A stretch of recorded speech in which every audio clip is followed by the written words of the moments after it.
Hello and welcome to the wrap-up of No Sleep Till Corsylia.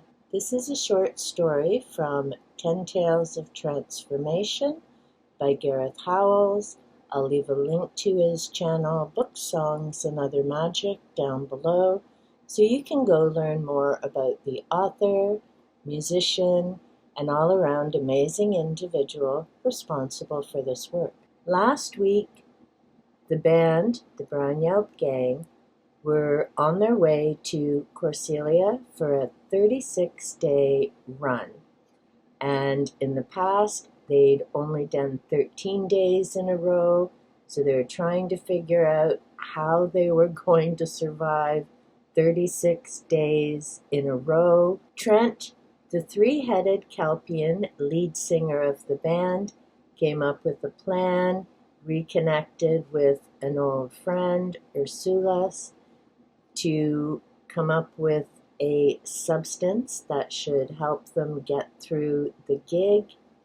And we left off with where they were talking about the substance and getting all this figured out.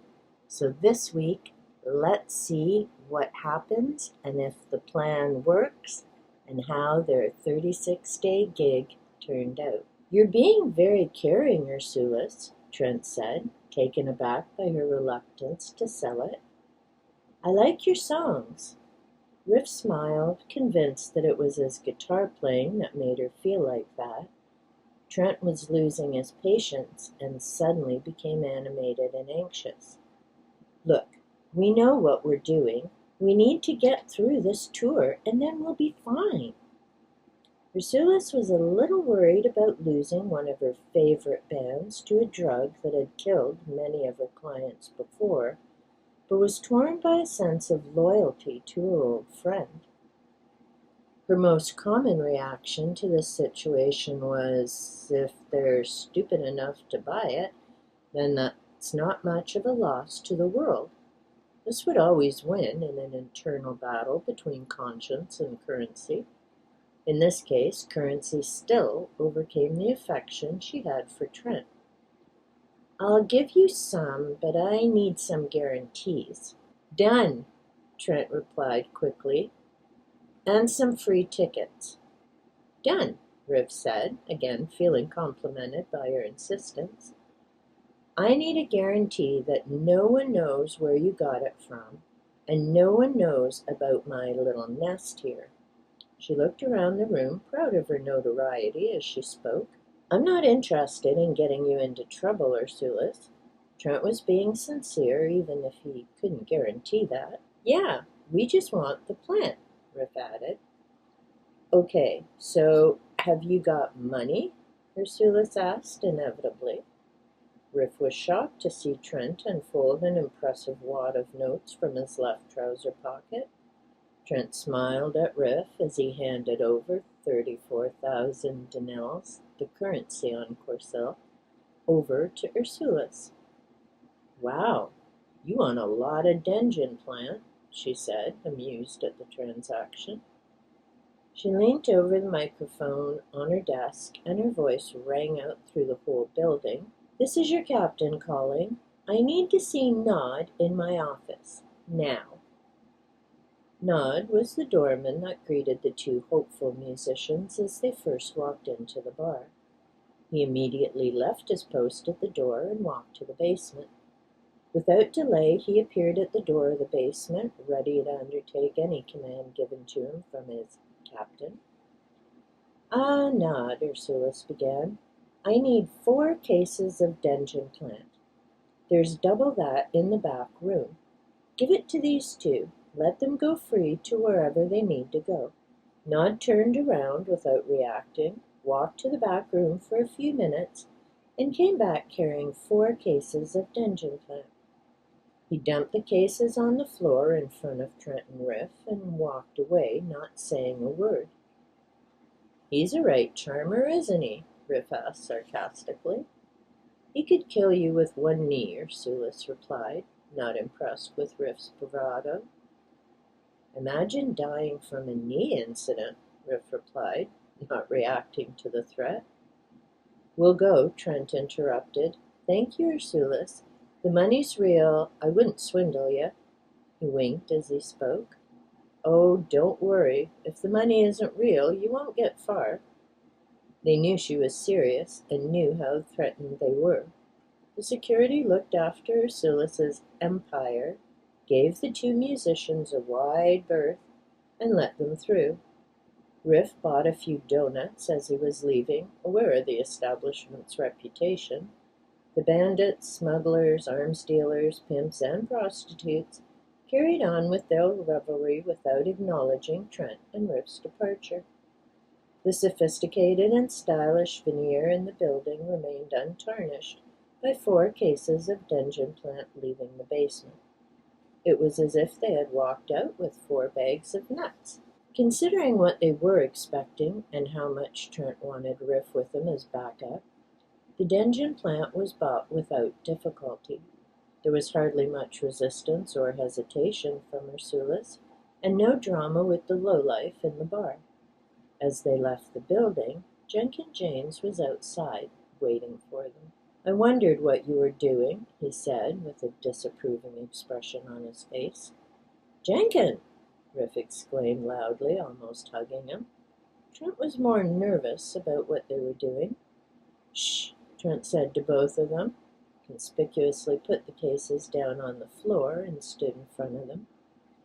"Jenkins, don't give us a lecture about substances. You're the last person to lecture us on lifestyle choices." There was a panic in his voice.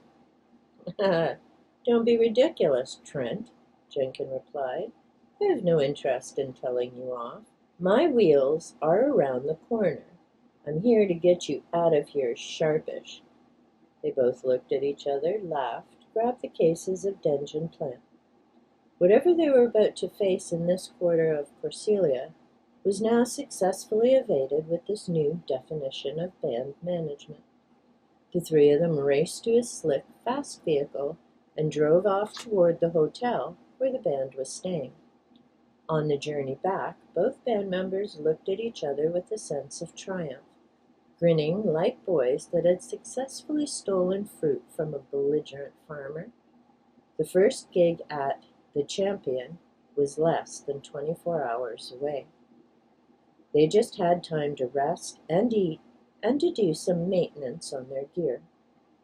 In the time between them waking up and them leaving for the venue, the band prepared their bodies for the concert. Deet had a ritual he always carried out, pulling his body beyond its usual height, which stretched his chest ready for the beating it would get, and the symbiont within Deet's chest readied himself, with arm exercises to flex his muscles. Plax and DK always warmed up their snouts with some blasts of Movine classics, while spurting the notes out in a way that would thoroughly clean their pipes. The 15 minutes of belching was another crucial Movine ritual for clearing the airwaves and creating a pure tone for the snouts. Trent always began with an hour of meditation to release the tension before the physical body was taken through the paces of the corporeal makeover he gave his body. He always felt there was no need to build up his voice without the rest of his body ready for the gig. So he'd follow the meditation with 5 minutes of self-slapping around his body and a few minutes of falling to the floor. This would wake up his reflexes and his limbs, and would sometimes give him a few bruises. Then he would start on his voices. Beginning from a low pitch, the left head would start wailing ominously, then the middle would join in, and then all 3 would be singing this low wail in unison. Then they would start to increase in volume, and they would start staggering a rise in pitch, so the notes would be harmonizing, bending into a discordant atonal noise as they changed pitch at different times. They'd slowly rise from low pitch to a higher pitch and occasionally sound melodic.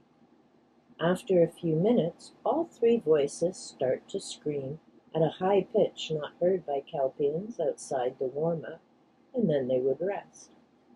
His warm-up is finished with a quick drink of leaf water, a Kelpian delicacy usually mixed with the blood from their elders, and then one final quick shout of the word map to finish the process.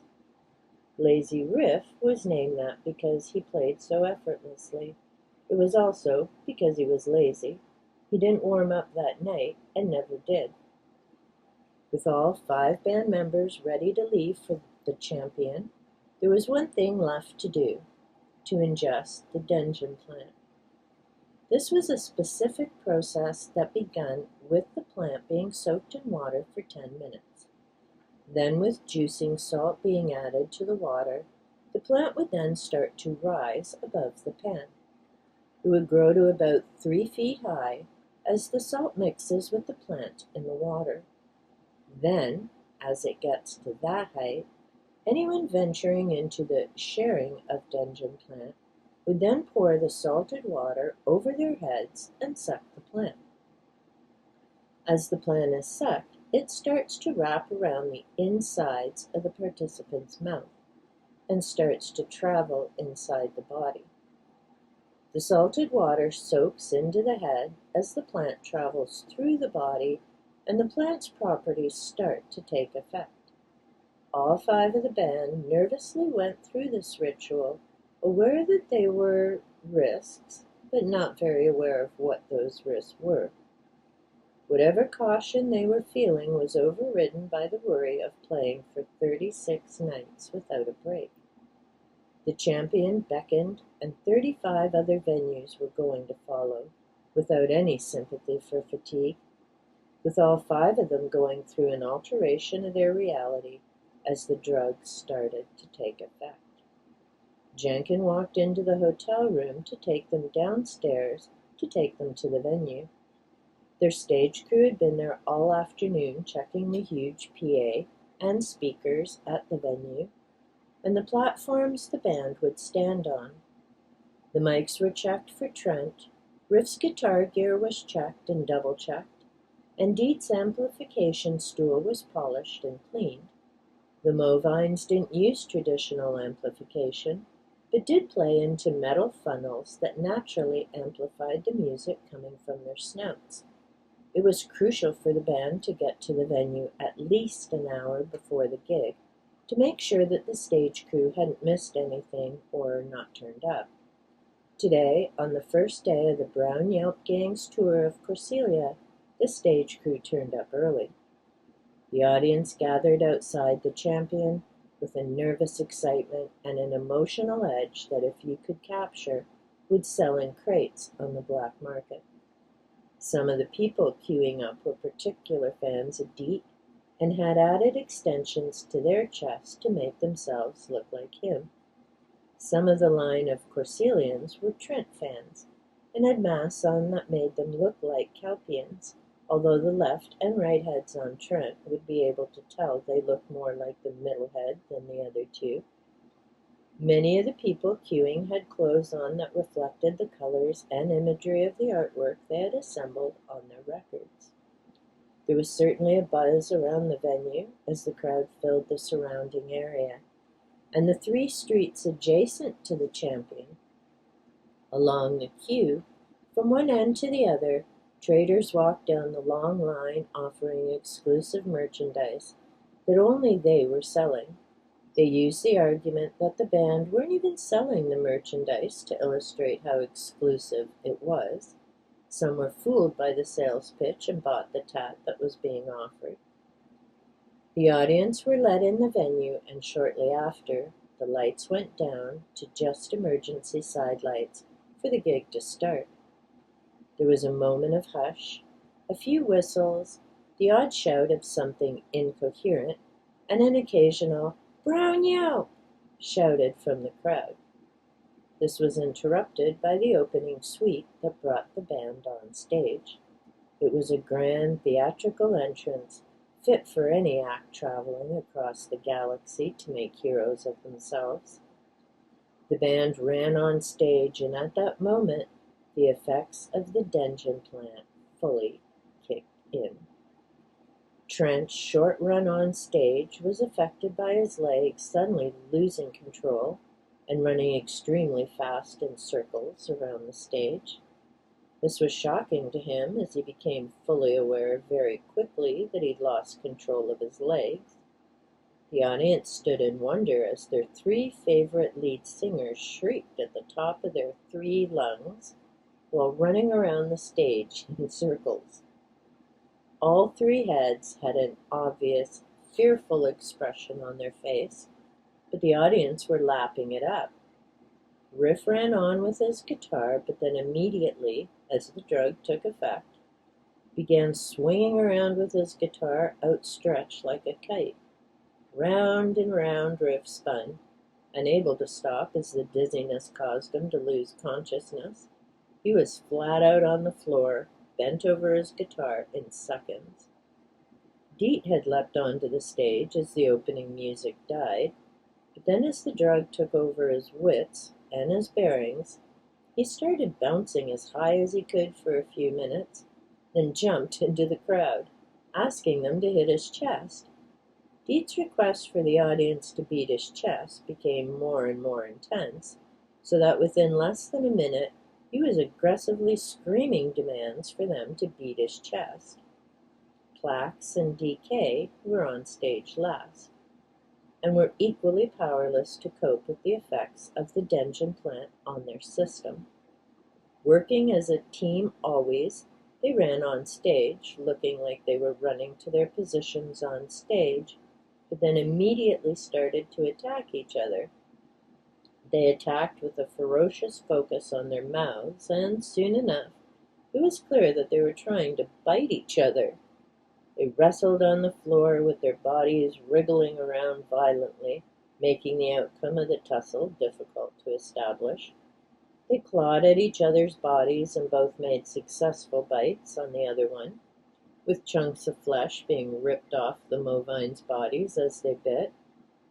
With Trent fearfully running around the stage, Riff on the floor out cold, Deet screaming at the audience to hit him, and two Movines at each other like Kalanite lizards, the audience realized something wasn't right and started to back away from the stage. Some of the audience at the back left the venue. Some of the members of the audience recognized the effects of the Dengen plant and left in disgust. The remaining members of the audience watched in horror as their heroes struggled with reality on stage, and in Deet's case, right in front of them. Jenkins James was a practical man. He was aware of the cases where the Dengen plant had some unfortunate side effects, and had a contingency plan for if something like that were to befall his band. He watched as they ran on, and as soon as it was clear that they were acting abnormally, ran backstage for the haze extinguisher. The haze extinguisher was a huge bottle filled with special foam that attacked any psychotropic effects being put through someone's body.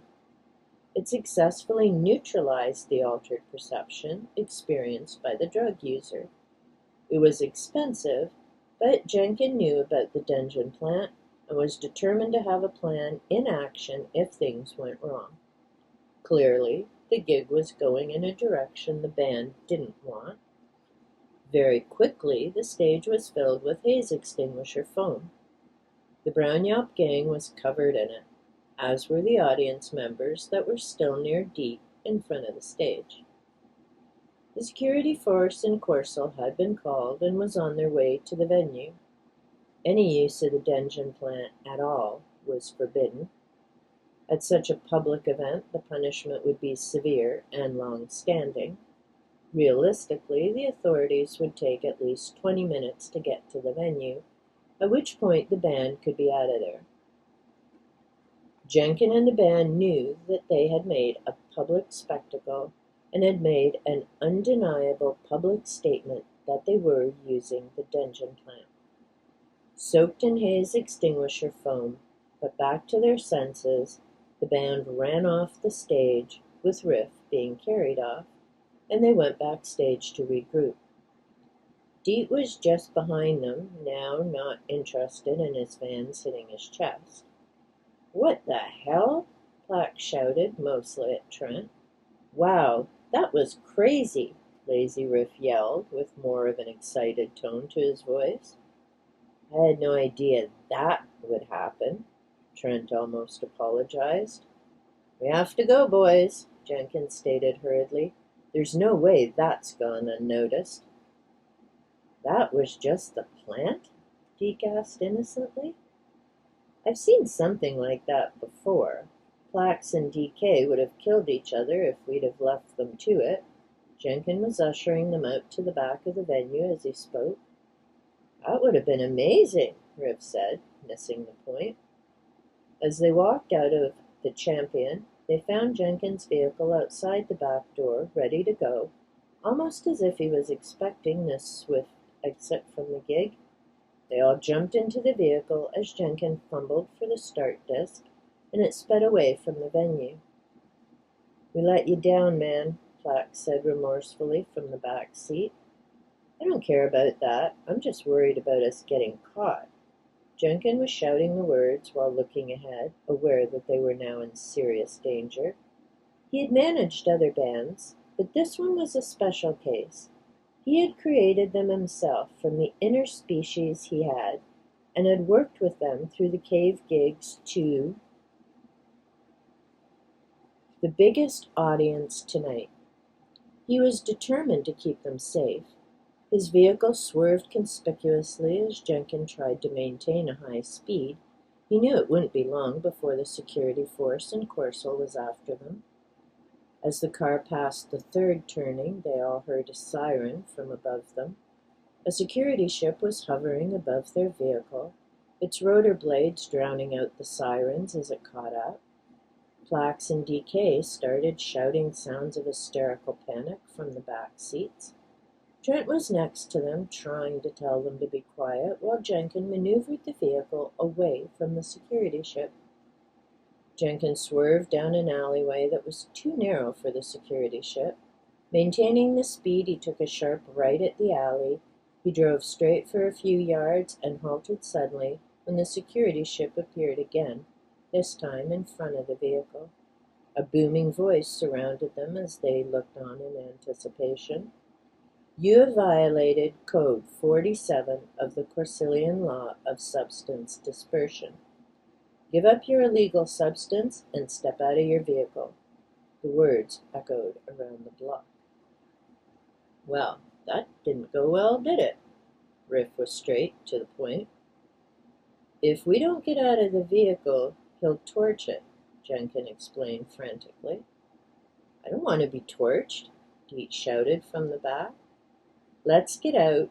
We can't go past 'em," Plax said in a panic, and aware of the sentence given out of the use of Dengen plant. "We'd get life if they got us," Jenkins said, thinking.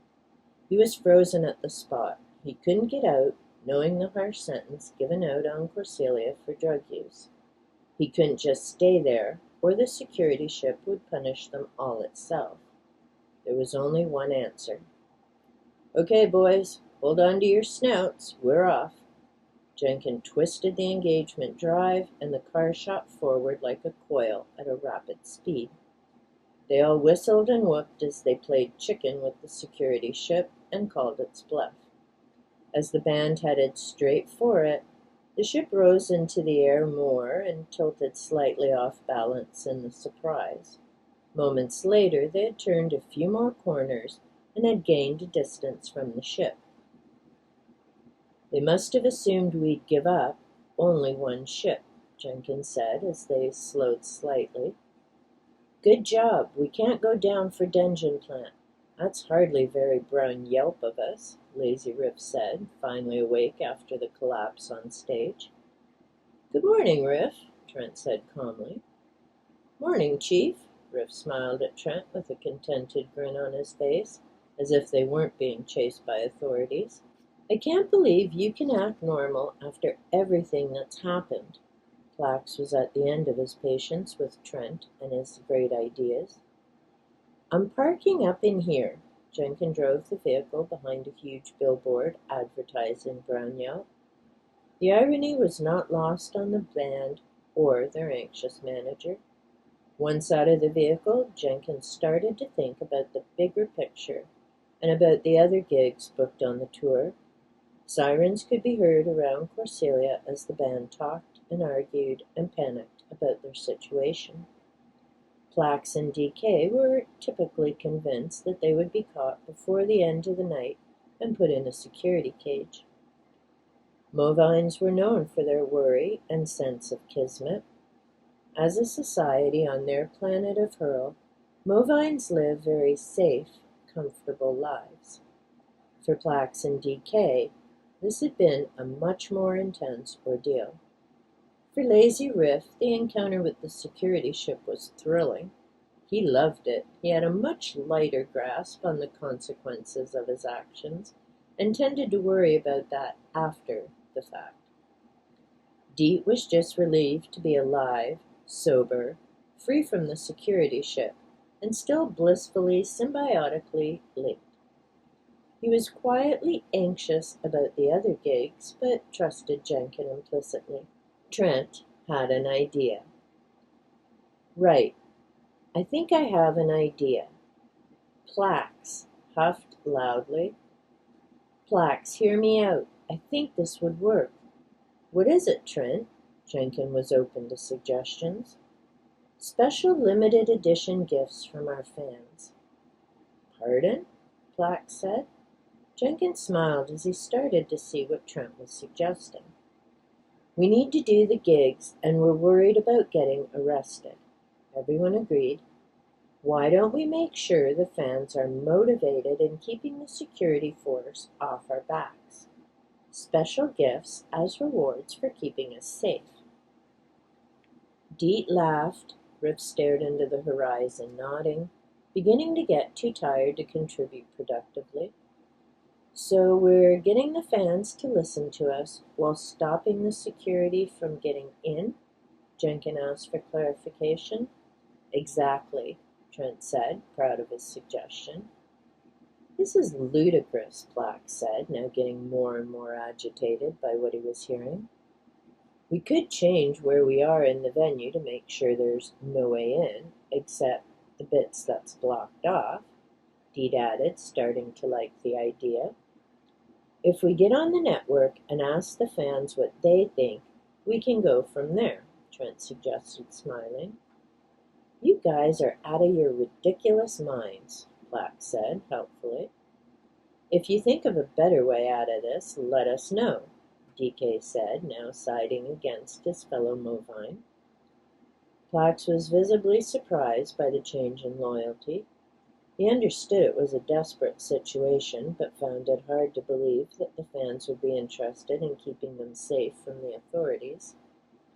The overall consensus of the band was more audacious and optimistic. They felt it was worth the risk. If they could get a message out to the fans and change a few of the gigs so they were all indoor venues, there could be some mileage in this plan. It also soon occurred to the band that, if this was successful, then this would be the permanent state of the band, playing gigs while evading the authorities. The notion of this future as musical outlaws brought an edge of their personas that definitely excited Riff, Trent, Deet, and DK. Their thoughts were unanimously drawn to this scenario. Plax was cynical and dismissive of the whole idea. "Look, guys, I'm going to take my chances on my own. The Corsylia security are looking for the 5 of us. If I split, it might be good for you guys and for me. I'm definitely not feeling this plan for doing these illegal gigs." His voice was resigned and heartbroken.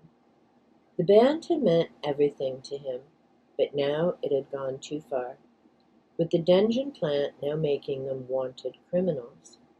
He hadn't liked that idea in the first place, and that had brought the band to this point. "Can't you see how the first one goes?" DK asked, aware that he was losing a fellow Movine and a soulmate in losing Plax. "Come on, man, see what happens." Riff was sure that the first one would be a success. No one plays to our melodies like you do, Plax, Trent said, joining in on the attempt to keep the disconnected Movine from leaving. There was a slight pause while the band and Jenkin waited for Plax's response. Plax stood with head held low, then lifted his head for his final words. "That's it, guys. See you around." He walked away from their hidden meeting, not particularly quickly and not particularly stealthily. His fear of being found was being overwhelmed by a sense of loss from leaving the band. As he wandered away with his head hung low, the band looked at each other with a collective grief. Jenkin was the first to speak. "We need to get to a more secluded spot somewhere. This is no good. We can discuss how we're going to get the next few gigs on the go. They've been announced, so the security force will be at the next one, waiting for us." "We'll have to go to the venue in disguise," Dietz suggested. "Yes!" Riff exclaimed, mostly out of love of dressing up. "Well, let's figure that out once we're inside somewhere," Trent said. They left the vehicle behind the billboard and crept away, toward a more built-up area in the city. If they could find somewhere to hold up for the night, they could plan their next move without fear of getting caught. As they walked around the city, they noticed some of the people they passed recognized them and smiled. The band's songs were a major part of the culture now, so the news of the Dengen plant was mostly met with an endorsement for their heroes rather than a Puritan condemnation. Dengen plant use was far more controversial for the security force than it was for the people of Corsylia. This is why traders like Ursulus were so successful. In fact, they soon realized that Ursulus would be a good ally in this new touring schedule. They vowed to return to the Speckled Interruption in the morning to get some weapons from her to give their fans on the front line of the venues. To do this at all, it needed to be done properly with weapons. So in the morning, Trent and Riff returned to see Ursulus, and being the fan she was, gave them the help they needed with firearms. They avoided the security force with a clever use of the sewer system on Corsylia, a method that did get them a bit closer for a while, but they eventually found themselves very close to the bar once they made a few wrong turns and memorized the meandering lanes of the sewers. Jenkin and DK spent the morning on the electronic communication freeway, building up a buzz for a new way of gigging. Off the grid, but against the odds. Deke contacted his home planet of Hurl and called for assistance for other symbionts to travel to Corsylia to act as padding along the walls of the venues to minimize the public furor of the gig. This wouldn't necessarily affect the presence of the security force, as they'd be looking out for the band at the venues, but it would prevent passers-by from getting involved. That was the logic behind it. In reality, scores of Hurl supporters strapping themselves to the walls of the venue would give the gig an extra sense of theater. The hour of the next gig was fast approaching. The second gig, after the dramatic night at the Champion, was at a smaller indoor venue called the Sticky Lint. It was a popular venue and one that the security force was ready for. The Hurl supporters that Deed had summoned were lined across the wall of the Sticky Lint in their optimistic plan for dampening the sound. The band had sneaked in at the back and successfully sound-checked. DK had to rework his parts in the absence of his partner, but remembered what he had done when Plax had caught Droopy Snout a few years back. A harmless affliction which can be debilitating for a performing Movine. At least 100 followers of the Brown Yelp Gang were scattered around the entrances, windows, and fire escapes of the venue. There were many of these locations, but the support the band was getting from their fans was undeniably impressive. The following 3 hours were a mix of clashes between the supporters and the security force, A myriad of songs from the Brown Yelp back catalog, including the first ever airing of You Just Blew My Face Away, and moans from the Hurl supporters painfully strapped to the walls of the venue. From the first strains of How's Your Hair to the final encore, the gig was a success. The sweat poured off the band as the fan security secured the band's safety from the official security. The plan had worked. They had managed to do the improbable, a gig without Corsylia's lawful consent. The adrenaline of breaking the law so blatantly wiped out the issue of their fatigue during the gig itself. As they were finishing the last song, that adrenaline started to wear off, and Riff leaned over and said to Trent, "My body feels like 1,000,000 mountains have fallen on it twice." Trent nodded and rolled his eyes. Despite this, they were both exhilarated by the subversion of Corsylian law. Jenkin was watching from the side, with his eyes lit up from the possible ground he was breaking with his new plan. No other band had done this, and no other manager had been brave enough to sanction it. The band had pulled it off, a gig with the help of its supporters that was beyond the law and beyond expectations. The Hurl supporters rested before the next gig, which unfortunately for them was the next day. The fan security discussed tactics, reloaded weapons, sat together and sang Brown Yelp songs, and basically started seeing themselves as a warped freedom-fighting army. The success of the second gig certainly spurred them on and gave them a false sense of security. The following gig was not so successful. It was a huge concert hall called the Happy Nostril. The security forces were out in bigger numbers and with bigger weapons.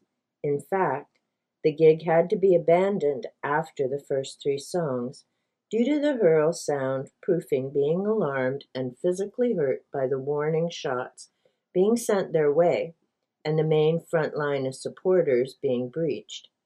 The guards were more prepared this time and brought with them a strategy that was well beyond the planning of the band and their supporters. The band knew straight away that the gig was not going as well as the previous night, as the noise coming from the hallway outside the main hall was louder than the music itself. Gunfire, screaming, shouting, and the sound of building being wrecked from the assault were drowning out the music on stage. Trent called out for the fans to escape while they still could. The band, once they could see the venue was emptying, ran backstage to a safe place. It all happened within 20 crazed, confused minutes. The band's stage crew had gone. The band themselves were backstage with their gear still on the stage, now aware that they had never been more vulnerable. "This is not good," Deed exclaimed as he ran, stating the obvious. "Keep going. If we get out of here, we can plan our next move. Just keep moving." Jenkin was being practical, but firm. "This is why I wanted to be in a band," Riff said, bizarrely grinning more than when they were being hunted by the security ship. They all gained a safe distance from the Happy Nostril and found an empty car park to hide out while they regrouped. After catching their breath, they looked at each other, smiling, but all sharing an unspoken sense that they had just scraped away with their lives intact. They knew they'd be fools to take that for granted. Riff was still exhilarated by it all. Trent, DK, and Deet were relieved to be still alive, and Jenkin kept wishing he didn't like them, so he could just run off and not see them again. Despite Riff's enthusiasm and love for the enormous risk element they had been balancing, he was able to see that the rest of the band was more reticent about what was happening. They agreed to concentrate on not getting caught and decided to withdraw from the gigs they had booked for the rest of the tour on Corsylia. This added an extra complication with the venues they were booked to play for as the cancellation fees they were demanding were well beyond the band's budget. They were making new enemies and now disappointing their fans. They were fully aware of this, and as they sent their apologies through the communication freeway, they reiterated how grateful they were to the fans for the attempt at subverting the law with them. It was time to disappear for a while and decide on a new plan of action that didn't involve so much violence and hysteria in every gig. They were known throughout several solar systems and famed for their innovation as musicians, and that breadth of travel in their history would now be in their favor as they planned ahead. They realized that if they had traveled that far across the galaxy, they could travel further. The universe was pretty big, or so they'd heard. It was the ideal time to find out how big it was. They decided to find Plax, who had made the search easier by simply going home to the Lantric system. He liked the decision to abandon the illegal on-the-run tour, and the decisions to spread out to new worlds and new audiences. They rationalized the decision with arguments about playing to the same crowd, arguments about the music becoming stale if you stay local, and arguments about Corsylia being only good for Brown Yelp. They were now more biased than they'd ever been, but clearly they were ready for a new audience. Their biggest hit, Show Me Where You Put It, was now ripe for a re-release, as these new worlds would not have heard it before. The band were excited. It was a new start. It was like going back to when they first began, when they first answered Jenkins' advertisement. More importantly, they would be safe. And so ends No Sleep Till Corsylia, our introduction to the Brown Yelp Gang, both written by Gareth Howells. I hope you enjoyed hearing No Sleep Till Corsylia. I have yet to read the other 9 stories, very much looking forward to it. I have finished reading The Brown Yelp Gang, which I very much enjoyed. The song titles of the band are hilarious, the adventures they get up to. So many great things about this book. I very much enjoyed the read. Even though I did it backwards, it was nice to learn more about the Brown Yelp Gang, how they got started, learning about Jenkins, and of course, an upcoming decision by Plax in the Brown Yelp Gang itself. If you aren't subscribed to Book Songs and Other Magic, I suggest you head over there where you can learn more about the author, Gareth Howells. You can learn about his work as a musician, as well as the various other interests that he has. And of course, you can find his works on Amazon. I hope you enjoyed listening to this story. Yes, there is a blooper section to follow because I did edit and I did stumble on a few words. I know this is a bit longer than usual, but I did want to finish the story, and there were just a few pages left. And until next time, remember, be safe, be well, and big hugs.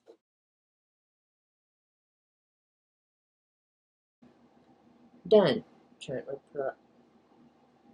Done, Trent report. Wow.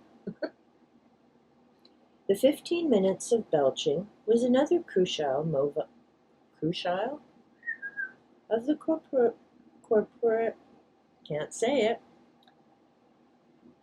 pluff, woohoo.